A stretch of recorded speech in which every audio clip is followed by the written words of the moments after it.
আরব আমিরাতের তেলবাহী জাহাজে নতুন করে হামলা চালানো হয়েছে বলে দাবি করেছে দেশটি। বিশ্বের জ্বালানি বাণিজ্যের গুরুত্বপূর্ণ নৌপথ হরমুজ প্রণালীতে এই হামলার জন্য ইরানকে দায়ী করেছে আমিরাত।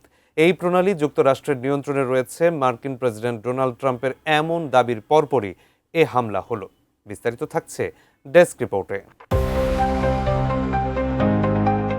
হরমুজ প্রণালী এখন নতুন করে মারাত্মক সংকটে।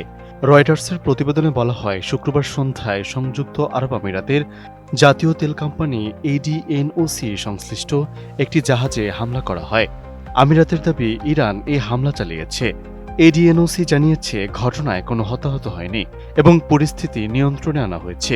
সপ্তাহখানেকের মধ্যে এডিএনওসি সংশ্লিষ্ট জাহাজে এটি তৃতীয়বারের মতো হামলার ঘটনা। এই হামলার পর তীব্র প্রতিক্রিয়া জানান সংযুক্ত আরব আমিরাত।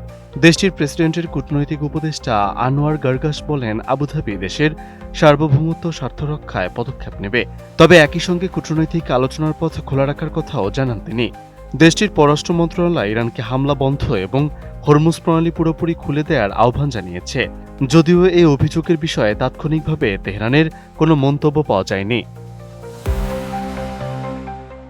উন্নত মানের কাঁচামাল আরআইএল অ্যাঙ্গেল এন্ড চ্যানেল, এখন কাঠের দিন শেষ, আরআইএল এর বাংলাদেশ।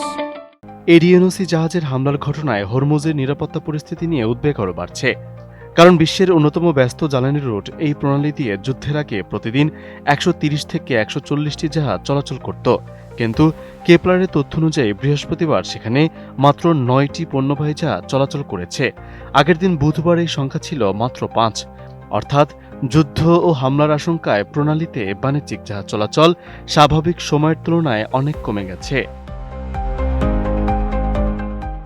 এর মধ্যেই নতুন সতর্কবার্তা দিয়েছে যুক্তরাষ্ট্রের মেরিটাইম ট্রেন্ড অপারেশনস বা ইউকেএমটিও। সংস্থাটি জানিয়েছে, শুক্রবার সন্ধ্যায় ওমানের কুমজার উপকূলের কাছে একটি বাল্ক ক্যারিয়ার অজ্ঞাত একটি প্রজেক্টাইলের আঘাতে ক্ষতিগ্রস্ত হয়েছে। ক্রুরা নিরাপদ থাকলেও জাহাজটির ক্ষয়ক্ষতির পুরো চিত্র এখনও জানা যায়নি। এই ঘটনাটি এডিএনওসি সংশ্লিষ্ট জাহাজে হামলার সঙ্গে একই কিনা তা নিশ্চিত নয়। হরমুজকে ঘিরে যুক্তরাষ্ট্র ইরানের বিরোধ দিন দিন আরও জটিল হচ্ছে। ট্রাম্প এই প্রণালীকে যুক্তরাষ্ট্রের ভূখণ্ড ঘোষণা করার কথা বললেও ইরান বলছে হরমুজ তাদের নিয়ন্ত্রণেই থাকবে। ওয়াশিংটন তেহরানের উপর অর্থনৈতিক চাপ বাড়ানোর ইঙ্গিত দিয়েছে। অন্যদিকে ইরানও মার্কিন কোনো শর্ত মানতে নারাজ। ফলে জ্বালানি সরবরাহ, নৌনিরাপত্তা ও বিশ্ব বাণিজ্যের জন্য গুরুত্বপূর্ণ এই পথের অচলাবস্থা কতদিন চলবে তা নিয়ে এখন প্রশ্ন বাড়ছে। মেহেদী হাসান, এটিএন নিউজ।